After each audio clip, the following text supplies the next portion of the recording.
Mabuti naman at hindi mo kasama ang asawa mo. Masusolo kita ngayon. Kung bakit ba naman ikaw pang napangasawa ko eh? Anong ginawa mo sa anak ko? Ano?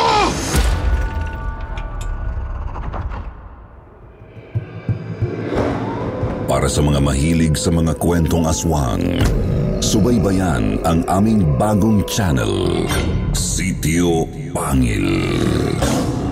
Pasukin ang nakakakilabot na mundo ng mga aswang. Like and subscribe. Sitio Pangil.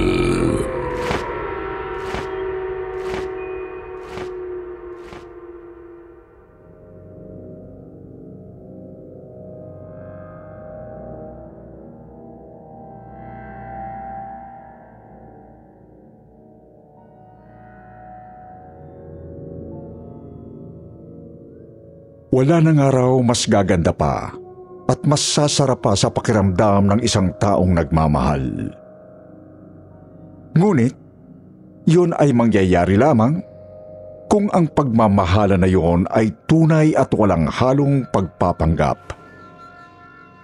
Ngunit paano kung ang pag-ibig na nararamdaman mo pala ay bunga lamang ng isang pandaraya at nabuo sa pamamagitan ng gayuma?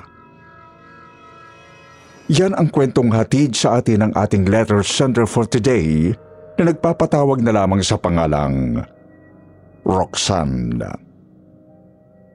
Kaya naman mga ka-Katie, huwag na natin itong patagalin pa. Simulan na natin pakinggan ang kanyang kwento ayon sa kanyang sulat. Dear Sir Wilmore, 39 years old po ako na full-time mom sa nag-iisa kong anak na ngayong buwan po ay magsisiyam taong gulang na siya. Kaya hindi ko po tuloy maiwasang maalala ang karanasang nangyari sa pamilya ko nung mga panahong kasing edad ko po ang aking anak. Lumaki po ako sa probinsya namin sa Mindoro. Medyo malayo po kasi sa Kabihasnan. Dahil bundok po yung lugar na tinitirhan ng pamilya namin. Mahirap po ang buhay noon. Isang kahig, isang tuka. Dahil ang tatay ko po ay nagtatrabaho lang noon bilang isang karpentero. Wala pong trabaho ang nanay ko. At lahat kaming dalawang magkakapatid ay umaasa lang po sa kakarampot na kinikita ni Itay. Kaya naman masasabi kong salat na salat po talaga ang buhay namin noon. Siguro, dahil din doon, kaya ang nanay ko ng mga panahong yon, sobrang inggitera. Hindi ko na po pagagandahin pa ang term dahil yun naman talaga siya. Inggitera. Lalo na po kapag nakikita niyang yung mga kaidaran niya dito sa lugar namin, magaganda na ang buhay at mga asensado na. Samantalang naiwan siyang mahirap sa piling ni tatay.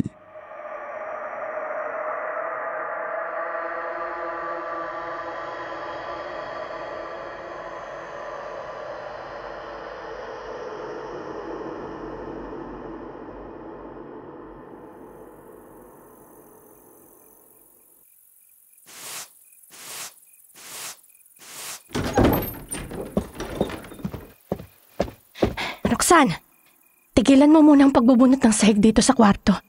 Mamaya mo na ituloy yan. Inay, bakit po humahangos kayo pa uwi? At parang natataranta kayo. Ay, dumating ang Tia Evelyn mo galing abroad. Kasama ang asawa niyang Kano. Dadalaw daw dito sa atin. Kaya magpunta ka na muna sa tindahan at bumili ka ng mamemerienda. Hetong pera. Bilisan mo na't hindi mainip ang bisita natin. Baka mamaya hindi tayo maambunan ng grasya kapag babagal-bagal ka. Opo, Inay. Inay, sino hong narinig kong sinabi niyang dumating? Mabuti nariyan ka na, Gilbert. Kasabay ko si Itay umuwi pagkatapos ng maghapong trabaho namin sa construction. Tama-tama ang dating nyo. Maglinis ka na ng katawan at gaya nga ng sabi ko kay Roxanne. Dadalawin ako dito ng kaibigan kong si Evelyn. Nako, huli kang nakita nun anak 8 taon ka pa lang. Gwapong-gwapo pa naman yun sa'yo noon. Siguradong lalo na ngayon. Evelyn, yung kaibigan mo Adelpha na may malakit maitim na balat sa muka? Yung nagsabing pag lumaki raw itong si Gilbert, ipakasal mo raw sila sa anak mo at babayaran kanya ng pera? So, Serencio, hanggang ngayon ba naman yun pa rin ang naaalala mo kay Evelyn? Biro lang naman niya yun noon. May asawa na yung tao ngayon, hindi mo ba alam? Nakapangasawa yun ng kano. Ang ganda-ganda na nga ng buhay niya di tulad ko. Kung bakit ba naman ikaw pang napangasawa ko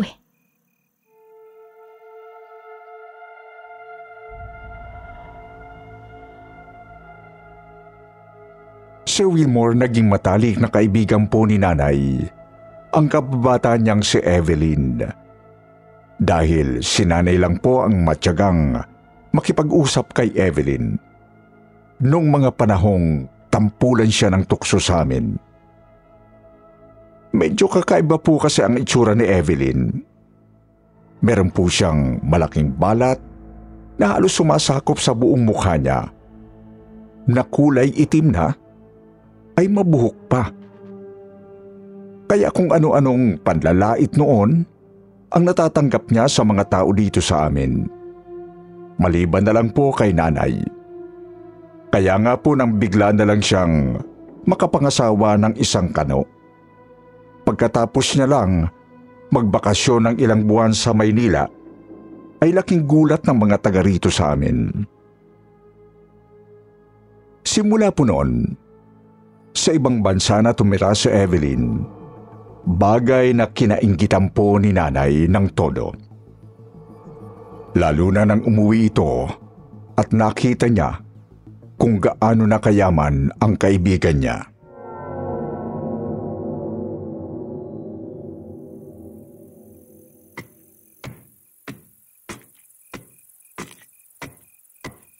Grabe, Evelyn. Sobrang yaman mo na. Ang dami mong alahas, Hunay bang mga yan? Oo naman, no. Bigay talaga ng kanong yan ang lahat ng luho ko. Kaya nga kahit ang tanda-tanda at amoy lupa na yan pinagtsatsagaan ko. Mabuti nga't inaya ng asawa mo mag-inom sa balkonahin nyo. Makakapag-usap tayo ng maayos dito sa sala. Ipagsalin mo nga ng Diyos tong Tia Evelyn mo. Opo, Nay. Oo nga pala, Maring Adelpha. Yun bang binatang nagsisibak ng kahoy sa labas Si Gilbert yun? Yung panganay mo? Ay nako, oo. Binata na Mabuti nga't kahit papano'y nakakatulong na sa amin ng tatay niya yan. Napakasipag na bata. Di tulad ng tatay niyang inutil. Ganon ba? Sabi ko na nga ba't lalaking gwapo yung anak mo Kung hindi nga lang mas matanda ko ng 2 dekada dyan, baka hinintay ko na yan at siyang inasawa ko Panigurado, marami ng babaeng nagkakandara pa dyan sa anak mo. Ay nako, sinabi mo pa. Pero hindi naman ako papayag na kung sino-sinong babae lang ang makakatuluyan niyang anak ko, no? Nung isang araw ngayon, may isang babaeng dumalaw dito na nakipagkilalang nobya niya. Ayun, pinauwi ko. Sabi ko, wag nang magpapakita pa sa anak ko at ako ang makakalaban niya.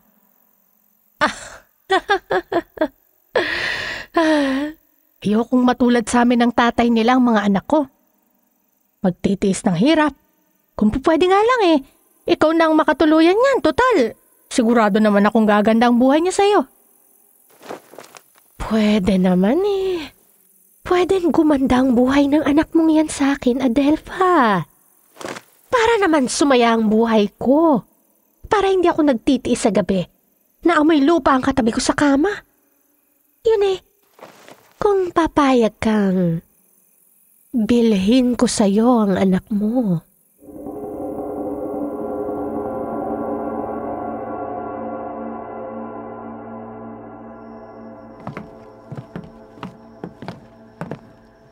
O paano? Maraming salamat sa pagdalaw niyo, Evelyn. And to you, Mr. Wilson, you come back here, ha? Tomorrow, I will cook delicious food for you, okay? O siya, babalik na lang kami bukas sa Delpha. Basta yung usapan natin, ha? Gusto ko, bukas, hindi na tsahin ang tingin sa akin ng anak mo.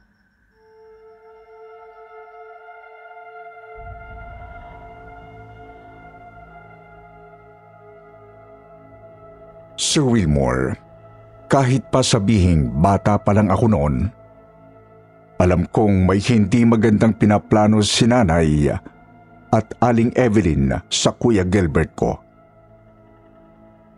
Kita ko po yun noon sa mga kakaibang tinginan pa lang nilang dalawa. Lalong-lalo na nang pagkaalis pa lang ni aling Evelyn sa amin, ay nagmamadali rin pong lumabas si nanay. Dala ang isang litrato ni Kuya. Pagkatapos ng gabing yon, Sir Wilmore, bigla na lang pong nag-iba ang lahat. Lalong-lalo na ang pakikitungo ni Kuya Gilbert kay aling Evelyn.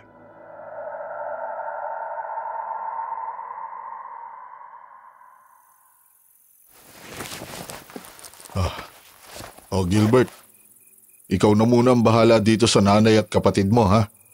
Ilang buwan din akong stay-in doon sa Manila hanggang sa matapos namin yung building na ipinapagawa sa amin. Ipapadala ako buwan-buwan. Huwag kayong mag-alala. Kung may kailangan kayo, isinulat ko naman na dyan sa likod ng pintuan ang landline ng amo ko. Makitawag na lang kayo sa tindahan doon sa bayan. O siya, Herencio. Ganyang nakapag-impake ka na ng mga dadalhin mo. Lumakad ka na.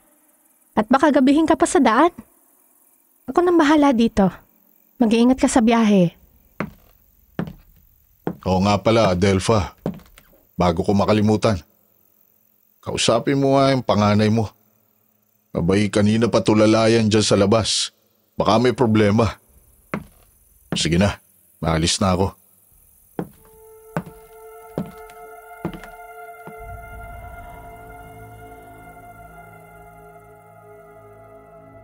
Sir Wilmore, nang mapadako ang tingin ni nanay noon kay Kuya Gilbert, kitang-kita ko nang bigla na lang napangiti si nanay ng pailalim.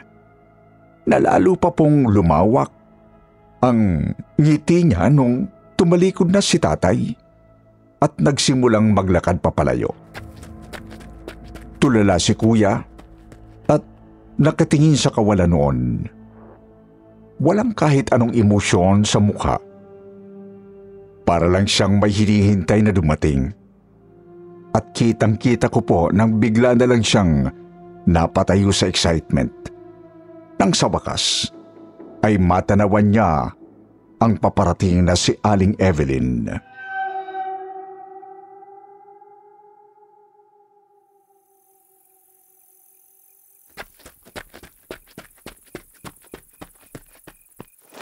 Oh, ano, Evelyn? Nakausap mo na ba ang asawa mo? Payag na ba siyang isama mo si Gilbert sa Amerika? Oo, Adelpha. Sinabi ko sa kanya na kukunin ko ang anak mo bilang helper o houseboy. Total, lagi rin naman siyang wala sa bahay namin. Dahil sa pag-aasikaso ng negosyo niya. Marami kaming oras ni Gilbert para sa isa't isa. Pero ang tanong, nagawa mo na ba ang dapat mong gawin? Hindi ako sumisira sa usapan, Evelyn. Kagabi, pagkaalis niyo ng asawa mo, dumiretso agad ako kay Amang Gido. Parang naririnig ko pa nga ang sabi ng matandang albularyo.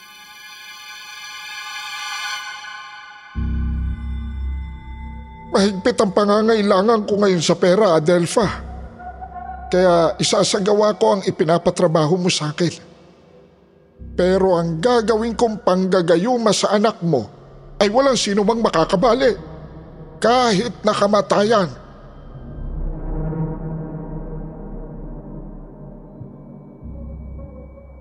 Maliwanag ang sabi ni Amang Guido sa ginawa niyang paggayuma kay Gilbert para sa'yo, Evelyn. Kahit ang kamatayan ay hindi kayo kayang paghiwalayin.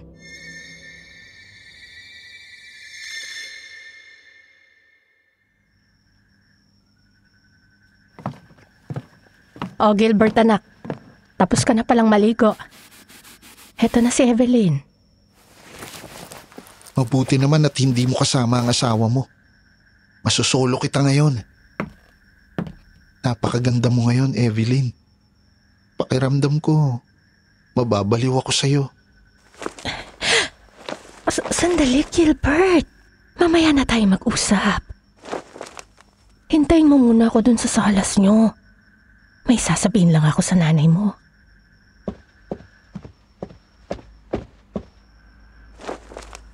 Totoo nga, Adelpha. Ay, mukhang hulog na si Gilbert sa akin ngayon. Nagawa ko ng parte ko, Evelyn. Kaya tuparin mo rin ang sayo. Huwag ka mag-alala, Adelpha. Dala ko ng perang ipinangako ko sa'yo. At oras na makabalik na kami ng Amerika, pinapangako ko sa'yo, dadalhin ko rin doon ang buo niyong pamilya.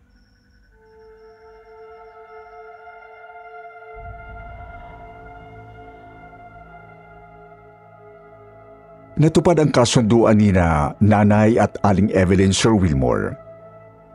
Kapalit ng malaking halaga ng pera at ng pangakong dadalhin kami sa Amerika, ay hinayaan po ni Nanay na isama ng kaibigan niya si Kuya Gilbert sa ibang bansa. Hindi nga po nakaangal pa si Tatay nang malaman niyang nag-abroad na bigla si Kuya nang wala siyang kaalam-alam. Iyon na po yata ang pinakamasayang mga araw na nakita ko si Nanay. Ilang buwan din siyang nagpakasasa sa lahat ng perang ipinadala sa kanya ni Evelyn na ginamit niya para makuha ang lahat ng luho niya. Pero hindi po yun nagtagal dahil makalipas lang ang mahigit 9 na buwan, isang trahedya po ang bigla na lang gumimbal sa aming pamilya.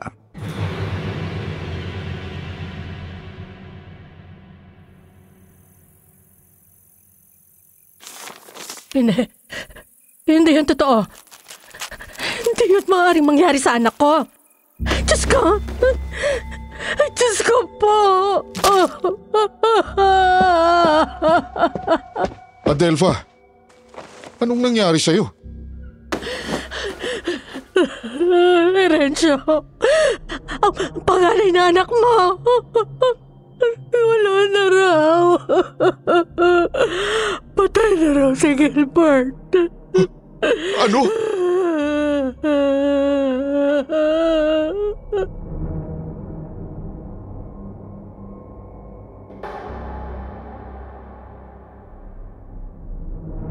Ayon po sa mga otoridad ay tumawag kay Nanay noong mga panahong yon. Natagpuan daw pong patay si Kuya Gilbert sa mismong selda kung saan siya ikinulong. Pagkatapos siyang mapagbintangan sa kasalanang hindi naman niya ginawa, ang pagpatay kay Aling Evelyn. Natagpuan daw kasing nakahandusay si Aling Evelyn doon sa bahay nila. Ayon daw po mismo sa asawa nitong Kano. Namatay daw po sa pagkakasakal si Evelyn at ang fingerprint ni Kuya Gilbert ang nakuha doon sa pinangyarihan ng krimen. Kaya hinuli ng mga pulis ang kapatid ko, Sir Wilmore. Tapos ikinulong ng ilang araw. Pero dahil daw po sa sobrang depresyon, hindi lang sa pagbibintang sa kanya kundi dahil na rin sa pagkamatay ng pinakamamahal niyang si Aling Evelyn. Bigla na lang daw po itong nagpakamatay sa pamamagitan ng pagbibigti gamit ang pinagpunit-punit niyang uniforme ng bilanggo. At ngayon ay magkasabay po silang umuwi ni Aling Evelyn na pareho na pong mga bangkay.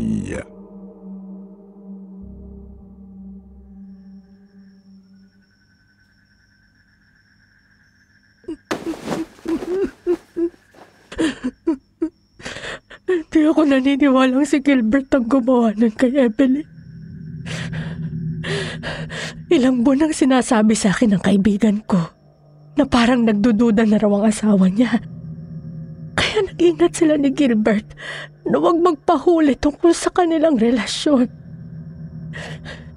Hanggang noon lang nakaraang linggo, ang sabi pa sa akin ni Evelyn, binilhan daw siya ng asawa niya ng malaking halaga ng insurance. Na malamang pinag-intirasan ng asawa niyang kano, kaya siya pinatay. At pinalitaw lamang na si Gilbert ang kriminal. Yan na nga ba sinasabi ko sa'yo, Adelfa? Bakit kasi hinayaan mong makipagrelasyon ng anak mo sa kumari mo? Eh alam mo namang may asawa yun. Tatay, hindi naman po talaga mahal ni Kuya Gilbert si Aling Evelyn eh. Si nanay po ang... Si nanay mo ang ano, Roxanne? Ipinagayuma po niya si Kuya kay Amang Gito. Kapalit ng pera. Ano? Adelfa!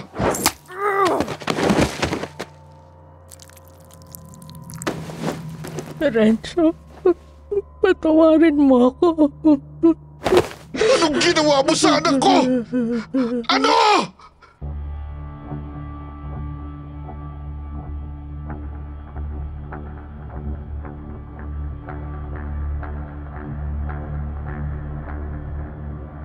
Galit na galit po si tatay ng mga panahong yon, Sir Wilmore.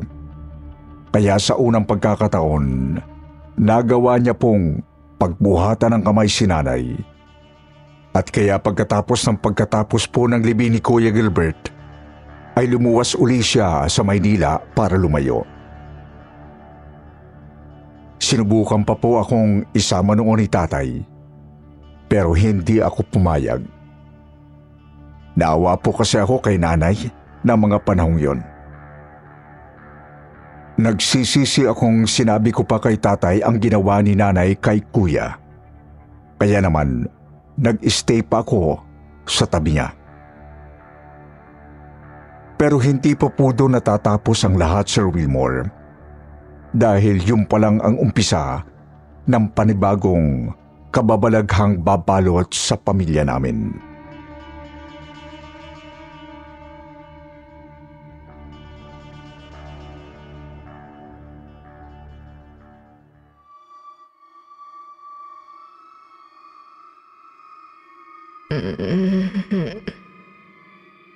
Nanay? Nanay?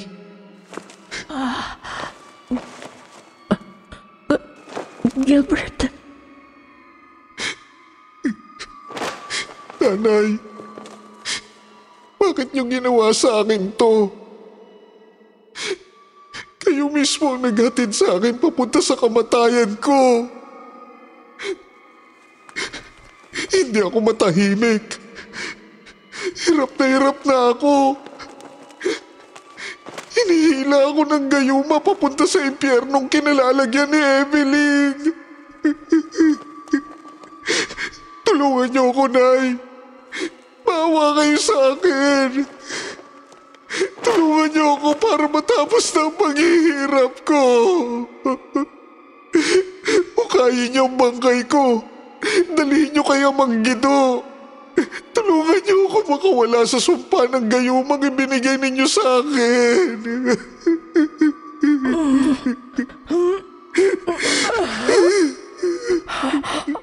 Nanay? Nanay! Nanay, gumising po kayo! Bumangon po kayo! Roxanne.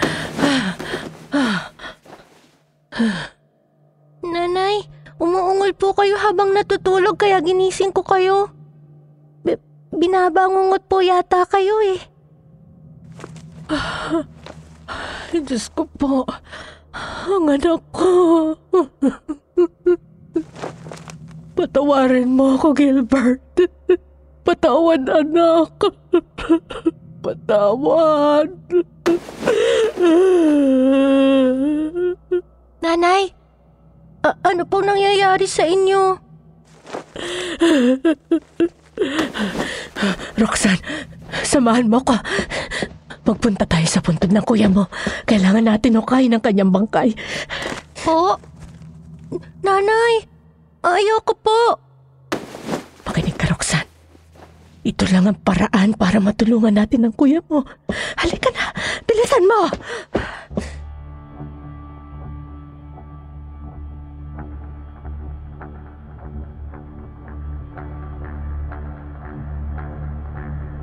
Sir Wilmore, kahit na po ayokong sumunod ng gabing yon kay nanay, wala po akong nagawa, kundi ang sumama sa kanya papunta doon sa lupa kung saan inilibing si kuya. Malapit lang po yun sa bahay namin. Isa po yung lupang pagmamay-ari ng pamilya ni tatay na inilaan talaga noon para sa mga namayapa na naming kamag-anak. Doon po ay hinukay namin ang bangkay ni Kuya Gilbert. Magkatulong kami ni nanay.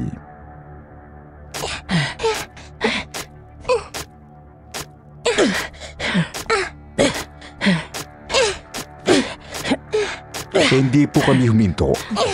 Hanggang sa wakas po ay nakita na namin ang kanyang kabaong. Pagkatapos namin siyang hukayin, ay magkatulong po kami ni nanay na hinila ang bangkay ni kuya pauwi sa bahay namin.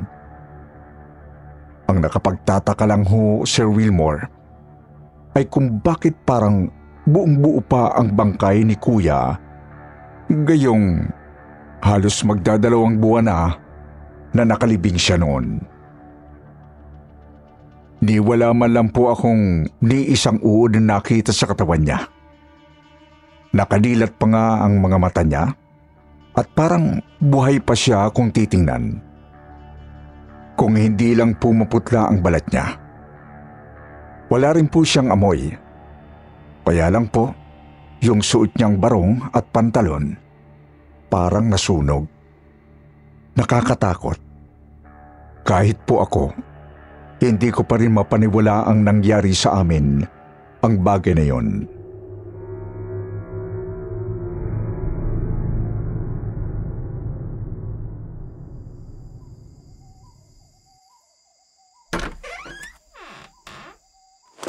Diyos kong mahabagin.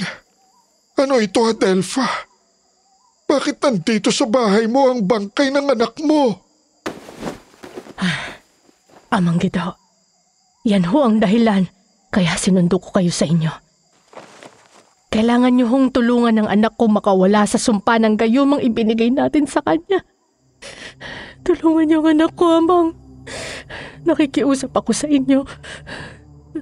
Masyadong malakas ang gayumang ipinagawa mo sa akin, Adelpha. Mahihirapan tayong baliin ang bisa nun. Pero susubukan ko. Hala't magpakuha ka ng palangganang may lamang maligamgam na tubig, asin, kandila at langis ng ahas. Roxanne, anak, narinig mong sinabi ng amang. Lakad na. Opo, Nay.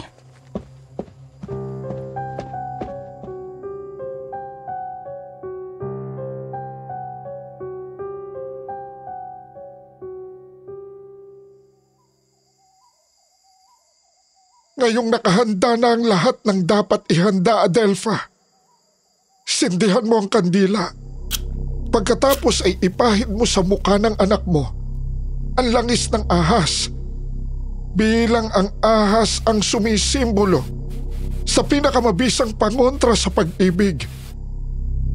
Magpataka rin dito sa tubig na nasa palanggana, Adelpha. Lagyan mo rin ito ng asin. Pagkatapos ay saka mo ipunas yun sa buong katawan ng iyong anak. Na kahit ang uod ay hindi magawang lapitan dahil sa init ng impyernong humihila sa kanyang kaluluwa. Paliguan mo siya. Hugasan mo ang gayumang ipinatak ko sa kanya sa pamamagitan ng kanyang litrato. Ngayon, ipikit nyo na ang mga mata nyo, Adelpha. Maghawak-hawak tayo ng ating mga kamay. At ipangako nyong huwag na huwag kayong bibitiw sa akin kahit na anong mangyari. Oo, Amang. Kung ganon, simulan na natin ang ritual.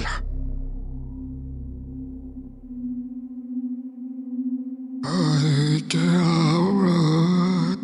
sayagi, himila, ang bisigalay ko, hiluro. Ay, kaya,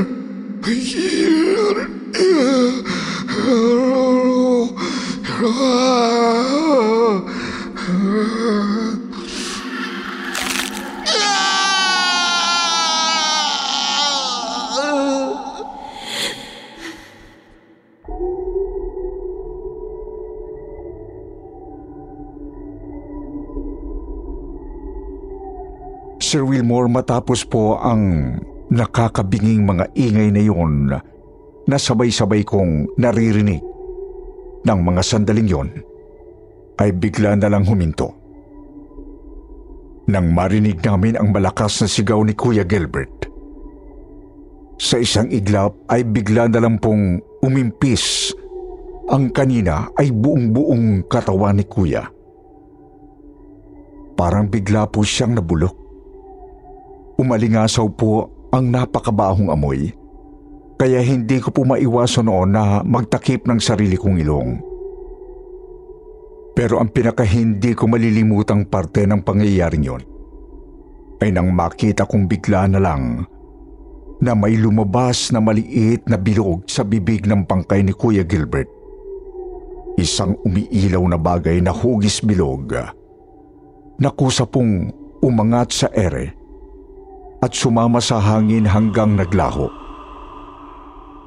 Pagkatapos po noon, saka ko lang nakitang naglabasan ang mga uod sa mga mata, bibig, ilong at tenga ni Kuya Gilbert.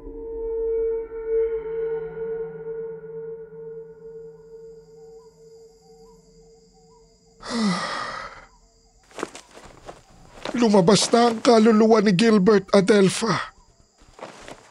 Humiwalay na yun sa katawan niya. Nagawa natin. Sa wakas ay malaya na ang anak mo mula sa sumpa ng gayuma.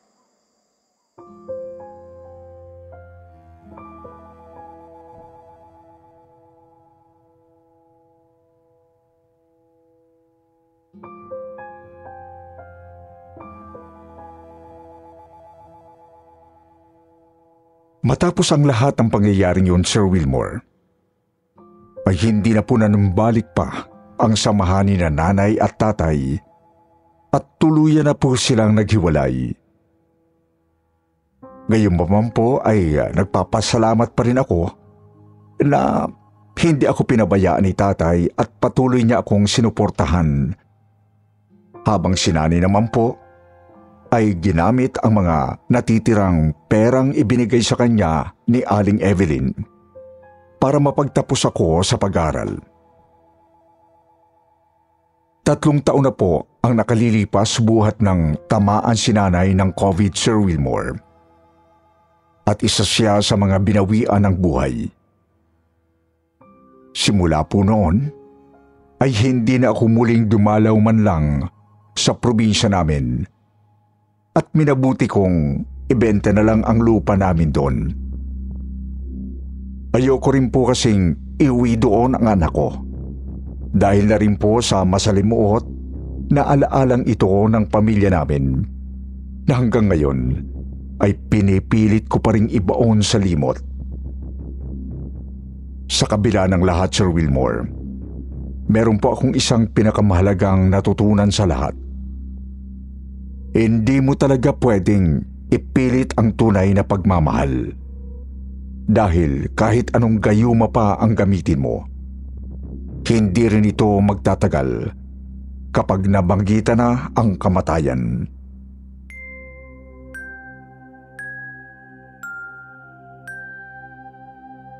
At ngayon naman, pakinggan natin ang isa pang nakakapanindig balahibong kwento na marahil ang iba sa inyo ay hindi pa naririnig.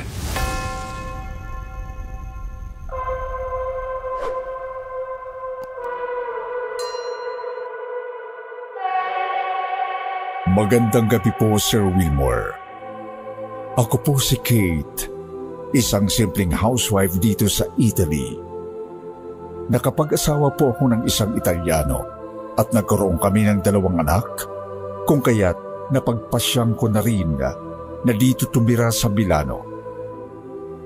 Nung nakaraang Holy Week ay bumisita kami ng pamilya ko sa Roma, kung saan kami nagbisita iglesia ng aking katolikong pamilya. Nang makapunta ako sa Vatican at makapasok sa napakaganda nilang simbahan, ay biglang pumasok sa isipan ko ang isang nakakakilabot na karanasan ko noong 19 years old pa lang ako.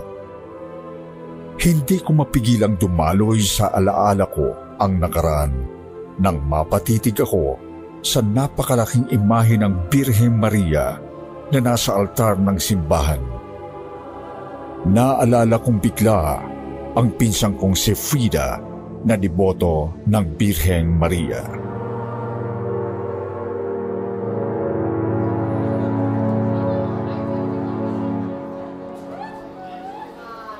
Kate, anong oras na ba?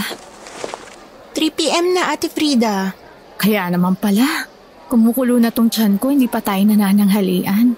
Ang tagal kasi ng biyahe mula Agoo pa uwi rito sa Manila. Kanina pa ako nahihilo sa bus. Ay nako Kate, gutom yan. Gutom na talaga ako. Kaninang madaling araw pa tayo nakikipagsiksikan sa mga deboto ni Mama Mary. Mapalapit lang sa puno ng bayabas. Nakakalokan dami ng tao. Ang mahalaga, nakapunta na tayo sa Agoo para makita si Judiel Nieva at makita yung dancing sun. Grabe, ang tsaga mo, Ate Frida. Kahapon pa tayo ng umaga nagpunta dun para lang mag-abang ng milagro pero wala naman ako nakita nung tinitigan ko yung araw. Malapit na ako mabulag kakatingala sa araw, wala namang Mama Mary na nagpakita. Ha? Hindi mo nakita si Mama Mary? Bakit? Nakita mo ba? Naghiyawan nga yung mga tao, di ba, nung sumayaw yung araw? Lalo na nung lumabas na si Judiel. Diyos ko, kinilabutan ako para talaga akong nakakita ng santo. Naniniwala kang nakikita ni Judiel si Mama Mary dun sa itaas ng puno ng bayabas? Oo naman. Hindi mo narinig yung kwento ng matandang pilay na katabi ko? Sabi niya, bata pa lang daw si Judiel Nieva. May mga espesyal na kapangyarihan na siya. Kaya siya naging sikat na manggagamot sa lugar nila. Sabi pa nung matanda, nagsimula raw makakita ng pangitain ng Birheng Maria si Judiel noong 1987 pa lang. 10 years old pa lang daw si Judiel nung una niyang makita si Mama Mary. Bakit yung babaeng katabi ko? Iba naman ang sinabi. Anong sabi sa'yo? Bata pa lang daw si Judiel. Mahilig nang umarte-arte at kumanta-kanta ala Regine Velasquez. Nagsasalita mag-isa sa harapan ng salamin. Umiiyak-iyak, tumatawa-tawa, nag-acting workshop mag-isa. Kasi nga raw, gusto raw mag-artista ni Judiel, bata pa lang siya. Kaya malamang daw, acting lang ang lahat ng mga pinapakita niya sa tao. Parang si Nora Honor sa Himala. Ganun. Kate, mangilabot ka nga dyan sa mga sinasabi mo. Totoo si Judiel Nieva. Totoo na nakikita niya si Mama Mary. Dinescribe niya pa nga raw yung apparition eh. Sabi nung lolo na nasa likod ko, March 31, 1989 daw ang first public apparition ni Mama Mary. Kung saan sinabi ni Judiel na nakakita siya ng maliwanag na liwanag, nakarinig ng mga boses ng anghel at tunog ng mga trumpeta habang yung mga anghel bumababa mula sa langit papunta sa kanya habang kumakanta siya ng Alleluia at Salve Regina. Sa style ni Regine Velasquez, bentang-benta sa'yo yung kwento ng matanda ah. Shh! Huwag kang ang impacta dyan. Makinig ka muna, Kate, pwede? Tapos daw, sabi nung matanda, sumunod na lumitaw daw ang banal na pamilya sa isang ulap. Holy Family. Kilala mo ba sila, Kate? Yung nasa bili natin tuwing Christmas. Correct. Sabi ni Lolo na nasa likuran ko, nagpakita daw kay Judiel si San Jose na may hawak na tungkod ng pastol at si Birheng Maria na nakaupo sa isang bato na hawak ang sanggol na si Jesus sa kanyang kandungan. Oh my God, Kate. I feel so blessed. na makita si Judiel Nieva. Hanggang ngayon, nararamdaman ko sa mga ugat ko ang kakaibang flow of positive energy mula kay Mama Mary. Lalo na nung nakita ko yung dancing sun. Ano pang itsura daw ni Mama Mary? Ang sabi ng babaeng mataba sa unahan ko, ang paglalarawan ng mahal na Birheng Maria ayon sa personalized na estatwa ni Judiel Nieva, naiiba. Ang Birheng Maria raw ay nakasuot ng mahabang puting tunik at nakatayo sa ibabaw ng puno ng bayabas na nakapatong sa isang ulap na pinalamutian ng 7 rosas. 7 rosas? Talaga? Yes, Kate. Maniwala ka na lang. Si Mama Mary raw ay may 6 na bituin sa noo at may sailor knot na nadidisenyuhan ng tassel at isang golden chain ball na nakasabit sa kanyang dibdib. Ganun ka-glamorous si Mama Mary? Hindi ka talaga naniniwala kay Mama Mary, no? Naniniwala? Bakit doubtful ka? Hindi kay Mama Mary, kundi kay Judiel. Ay, nako. Bahala ka. Sa bagay, wala ka kasing sakit.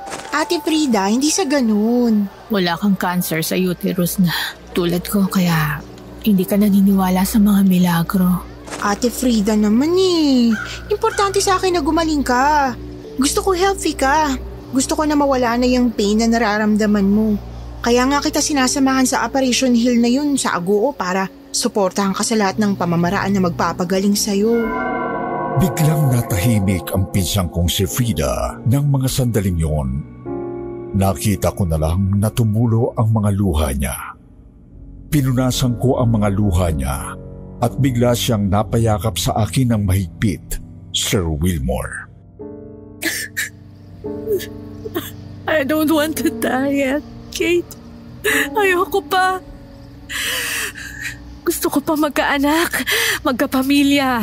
Ayoko mamatay. Lahat gagawin ko para lang mawala tong cancer sa uterus ko. Tulungan mo akong gumaling. 1 tao lang ang kailangan mo para gumaling ka na agad. Ha? Isang matangkad na lalaki na naka-white tunic ang biglang sumulpot sa tabi namin ni Ate Frida. Mahaba ang buhok nito, habaan ang mukha, kulay brown ang mga malalalim na mata. Mukha siyang taga Middle East sa itsura niya. Para siyang Arabo na Egyptian dahil sa kulay ng balat niya at matangos na ilong na pahaba. Ako si Apostol Pedro at isa ako sa 12 apostoles ni Cadolor. Apostol Pedro? You mean isa kang apostol? Oo. Pwede ko bang malaman ang mga pangalan ninyo? Ako si Frida. Ito naman si Kate, pinsan ko. Anak siya ng Yumao kong tiyuhin na dating ministro sa simbahan. Kailangan mo ba ng tulong, Frida? Gusto mo bang gumaling agad-agad? Oo, Pedro. Ayoko nitong sakit ko. Sabi sa ospital, hopeless case na raw ako. Tinanggihan na nga ako ng doktor dahil sa cancer ko, pero hindi ako naniniwala sa kanila. Malakas pa naman ako at alam kong pagagalingin ako ni Cadolor. Cadolor? Ang aming leader at gabay. Siya lang ang makakatulong sa iyo. Isa siyang magaling na manggagamot. Hindi niya lang nakikita ang mahal na Birheng Maria. Nakakausap niya pa. Talaga? Sa katunayan, sinasaniban siya ng banal na Birheng Maria sa tuwing nanggagamot siya. Nandun siya ngayon sa loob ng chapel na yun. Chapel ba yun? Mukhang barong-barong lang yun Sigurado ka, kuya? Doon talaga sa may squatters area? Oo, nasa lugar ng mahihirap ang puso ng Diyos. May libre kaming Bible study at pakain para sa mga dadalo. Gusto ko siyang makita. Kate, samahan mo ako. Sige ba? Libre pala pagkain Gutom na talaga ako. Pagdating namin sa nasabing chapel, napansin kong tagpi-tagpi ang pagkakabuo nito. Lupa lang yung sahig, may mga bangko at maliit na mesa na ginawang altar. Tasty na may palamang mayonnaise lang pala ang free food at tubig mula sa gripo ang panulak. Mabuti at nakarating kayo rito sa kaharian ng Diyos Ama. Kayo po ba si Cadolor? Matutulungan niyo nga po ba ako na gumaling sa kanser ko? Walang imposible sa kapangyarihan ko, Iha. isulat niyo muna ang inyong mga address sa notebook na ito, kasama ng inyong buo at tunay na pangalan. Niyaya ko na agad si Ate Frida pagkatapos naming pumirma sa notebook. Hindi na kami nagtagal pa sa loob ng barong-barong na yon. Umuwi na kami at kinumusta kami ng Lola Irma namin kung ano ang nakita namin sa Operation Hill sa Agoo, La Union. Kwento ni Ate Frida ang lahat kay Lola Irma na meron ding karamdaman noon. Naging panato ko din siya bigla ni Jutiel Nieva. Nang sumunod na araw, may mga kumatok sa pintuan ng bahay namin. Laking gulat ko nang buksan ko ang pinto at makita si Kadulor at ang kanyang 12 apostoles. Nginitian ako ni Pedro. Magandang umaga, Kate. Nandito kami ngayon ni Kadulor at ang 11 niya pang apostoles para magbahagi ng salita ng Diyos. Maaari ba kaming tumuloy? Wala na akong nagawa. Biglang pumasok na silang 13 agad-agad sa loob ng bahay namin. Napansin kong nagpalingalinga ng tingin na ang mga kalalakihan sa mga kagamitan namin. Hinawakan nila at tiningnan maigi ang mga muebles namin sa bahay.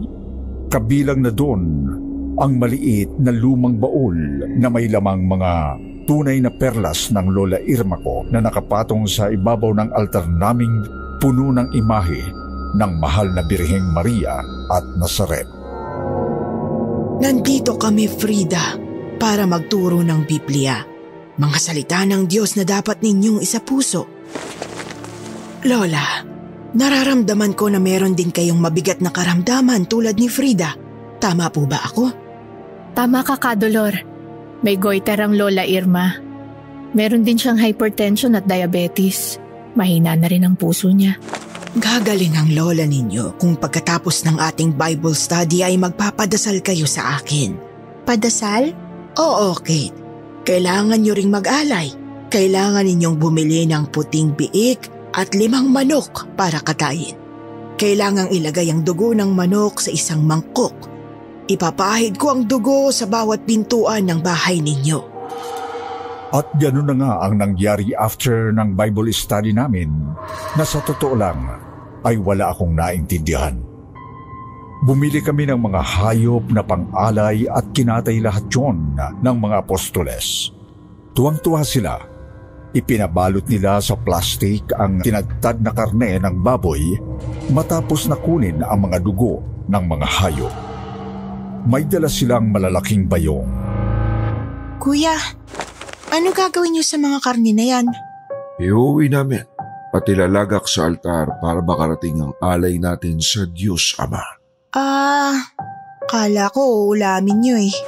Pedro, Mateo, Juan, Bartolome, halika na kayong lahat. Magpahid na tayo ng dugo sa bawat pintuan. Masusunod po, Kadulor. Ipinahid ni Kadulor ng pakrus sa mga pintuan ng bahay namin ang malapot na dugo. Naging malansa ang amoy ng buong bahay. Pinasok ng mga apostoles ang bawat kwarto namin. Sabi kasi nila, papasukin ng demonyo ang loob ng kwarto kapag hindi nila agad nilagyan ng krus ng dugo ng manok at baboy. Nang matapos ang ritual, agad silang umalis ng bahay bitbit ang bayong na may lamang mga karne ng baboy at manok. Napansin kong bukas ang tukador ko sa loob ng kwarto. Agad kong chinek isa-isa ang mga gamit ko. Nawawala ang wallet ko. Lola! Ate Frida! Bukas yung tukador niyo! Nawawala yung wallet ko na may lamang 5,000 piso! Nandyan lang yan sa loob ng kwarto mo. Agad akong pumunta sa altar para tingnan ang baul na may lamang alahas ni Lola Irma. Nawawala rin ang mga perlas niyang kwintas at painetang may diamante. Lola! Nawawala yung mga alahas mo! Nandyan lang yan, Kate. Huwag kang ampraning. Ninanamnam pa namin ng Lola ang mga basbas ni Kadulor. Hindi kami tinantana ng mga taga-chapel mula sa squatter. Ilang Sabado silang nasa bahay namin. Lagi ding nagluluto ng handa ang Lola Irma kapag naandun sila sa bahay. Tuwing Sabado din, sinasapian si Kadulor ni Mama Mary. Ang weird niyang panoorin kapag sinasapian. Naninigas ang buong katawan niya at nagkikisay. Ayan ang Birheng Maria, Lola. Nararamdaman ko ng presensya niya. Kapag nasa katawan ni Kadulor si Mama Mary, ay nag-iiba ang boses niya. Para siyang talent sa radio drama. Ang galing magpalit ng boses.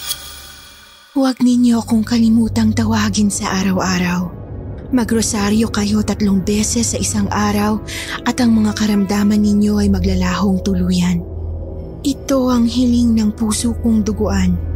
Matagal nang nakakalimot ang mga tao na magrosaryo. Sa akin kayo humingi ng tulong para makarating sa anak kong si Jesucristo. Naintriga ako kay Kadulor Sir Wilmore, lalo na nang magbigay siya ng mga mangyayari sa pamilya namin sa future. Sabi ni Mama Mary na nasa katauhan ni Kadulor, hahaba pa raw ang buhay ng Lola Irma ko. Magtatagal pa raw ito ng 12 taon at gagaling din si Ate Frida sa cancer niya sa uterus. Magkakaroon pa raw si ate ng 5 malulusog na anak at makakarating sa USA sa susunod na dekada para doon na manirahan. Kapag aalis na si Mama Mary sa katawan ni Kadulor, ay uungol siya ng malakas at muling maninigas habang pinapahiran ni Pedro ng langis ang mga kamay at paa niyang ubod ng dumi. Amoy palengke si Kadulor. Malansa siya sa totoo lang. Sa tuwing mangyayari yun, kumukuha ng panyo si Ate Frida at Lola Irma at pinupunasan ang pawis na si Kadulor sabay pahid sa parte ng katawan nila na may sakit. Diring-diri ako kapag ginagawa nila yon. Para kasing hindi naliligo si Kadulor. Dugyutin ito. Marami pang tinga sa ngipin. Nang gabing yun, patulog na ako sa kwarto ko nang mapansin kong bukas ang nakakantado kong cabinet. Mabilis akong tumayo at tiningnan ang laman ng cabinet ko. Nawawala ang mga bra at panty ko, pati na rin ang mga nighties kong maikli. Lahat nawawala. Mabilis akong lumabas ng kwarto ko para puntahan sa kwarto niya si Ate Frida. Pero wala siya doon. Pumunta ako sa kusina at nakita ko siyang nakasilip sa bintana. Nakamatsyag sa likod bahay namin na puno ng malalaking puno ng mangga at akasya. Nanginginig si Ate Frida. Ate Frida, ano ginagawa mo dyan? Hindi mo nakita si Mama Mary? Ha? Saan? Ayun siya, Kate. Naglalakad sa ilalim ng puno ng akasya. Silipin mo. Nangilabot ako sa nakita ko, Sir Wilmore. Nakita ko ang isang matangkad na babaeng maputi ang balat na nakadamit ng puti. Puting-puti ang suot nitong tunik. May belo itong parang umiilaw. Merong 6 na tuldok na bituin sa noo ang babae. Pero hindi malinaw ang mukha niya dahil sa belong suot na nababalutan ng dilim at may kulay gintong kwintas na nakasabit sa kanyang dibdib. Naglalakad ito sa parang ulap na nasa paanan niya. Sumusunod ang ulap na ito kahit saan siya pumunta. Umiiyak na lumabas si Ate Frida sa likod bahay para puntahan si Mama Mary sa ilalim ng puno. Mabilis ko siyang sinundan. Papalapit na kami sa babaeng nakaputi nang biglang humarap ito kay Ate Frida.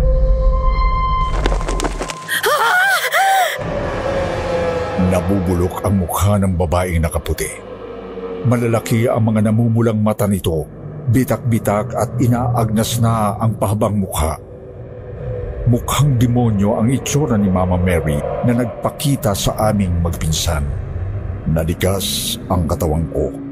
Hindi ako nakasigaw ni hindi nakatakbo.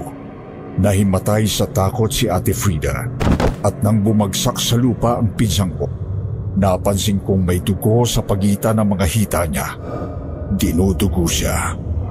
Nang muli kong tingnan ang nakakatakot na babae, wala na ito. Agad kong itinakbo sa ospital si Ate Frida at doon ay nakita na sumabog na raw ang mga bukol niya sa uterus niya. Agad na inoperahan si Ate Frida. Matagal siyang na-confine sa ospital, kung kaya naman kami na lang ni Lola Irma ang naiwan sa bahay tuwing Sabado. Ang asawa ni Ate Frida ang nagbabantay sa kanya sa ospital. Magandang gabi, Kate. Narito kaming muli upang gamutin ang Lola Irma mo. Meron akong gustong ikwento sa inyo, Kadolor. Ano yon? Nakita namin ni Ate Frida si Mama Mary sa likod bahay. Totoo, papuri sa Diyos. Pero nakakatakot ang mukha niya. Isa siyang halimaw. Demonyo! Maraming nagpapanggap na santa, ngunit ang totoo ay isa silang demonyo. Napansin ko rin na maraming nawawalang gamit at alahas dito sa bahay namin simula nang regular nyo kaming bisitahin para gamutin ang lola. Meron ba kayong kinalaman ni Kuya sa pagkawala ng mga gamit ko? Pinagbibintangan mo ba kami mga magdanakaw? Biglang nag-brown out nung gabing yon. Kasunod nun ay muling nanigas at nagkikikisay si Kadolor. Binuhat siya ng 12 apostoles niya pahiga sa sofa naming Nara. Natakot ako, kinabahan, parang may ibang presensya sa loob ng bahay namin. Tumayo ang mga balahibo ko sa braso at batok. Makinig! Ako ang Diyos Ama na lumikha ng langit at lupa.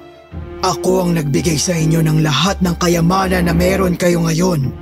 Kailangan ninyong ibalik sa akin ang ibinigay ko sa inyo upang huwag kong kunin ang buhay ninyo. Ako ang simula at ang katapusan. Ako ang masusunod. Ialay niyo sa akin ang lahat ng pera, alahas at ari-arian ninyo kung gusto niyong alisin ko ang sakit sa inyong katawan. Biglang nawalang malay tao si Kadolor. Nataranta ang mga apostoles niya. Napatingin ako sa bintana ng kusina. May babaeng nakasilip. Naando na naman si Mama Mary na mukhang halimaw. Nakakatakot ang mukha nito. Madilim ang buong bahay. Ngunit alam ko na yon ay demonyong babae na nagpapakita sa aming magpinsan. Kadolor, yung Mama Mary na nakita namin ni ate, ayun nasa bintana, nakasilip sa atin. Napansin ko bigla na nawawala ang 7 sa mga kalalakihan na dala ni Kadolor. Mabilis ko silang hinanap. Nakita ko sila sa kwarto ni Ate Frida ko. Biglang bumalik ang kuryente at huling-huli ko sila sa akto. Kinakalkal nila ang bawat tukador at kabinet ng pinsang ko.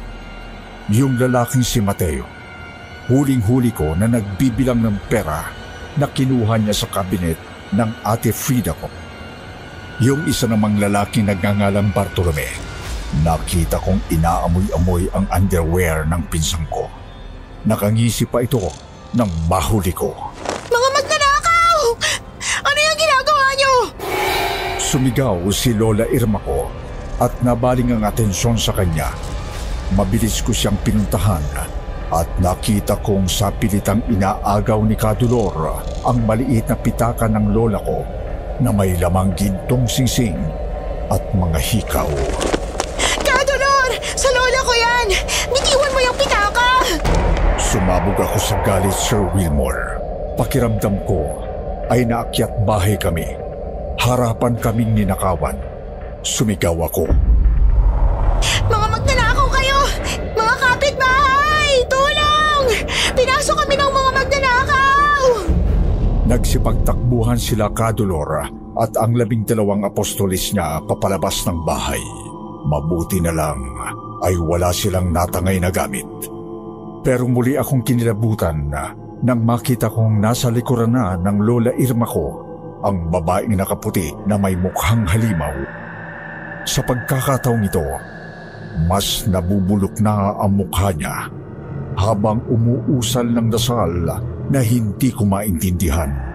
Sa takot ko, napadasal ako ng malakas. Pumikit ako at sumigaw ng... Ama namin, sumasalangit ka. Sambahin ang ngalan mo. Gumilat ako. Nakita kong unti-unting nanghihina ang lola ko, habang parang usok na nawawala sa hangin na ang babaeng nabubulok ang mukha. Sir Wilmore, kinabukasan, nagpabasbas kami ng bahay sa totoong pari ng simbahan. Palagay ko kasing nagdala ng demonyo o masamang espiritu sina Kadolor sa bahay.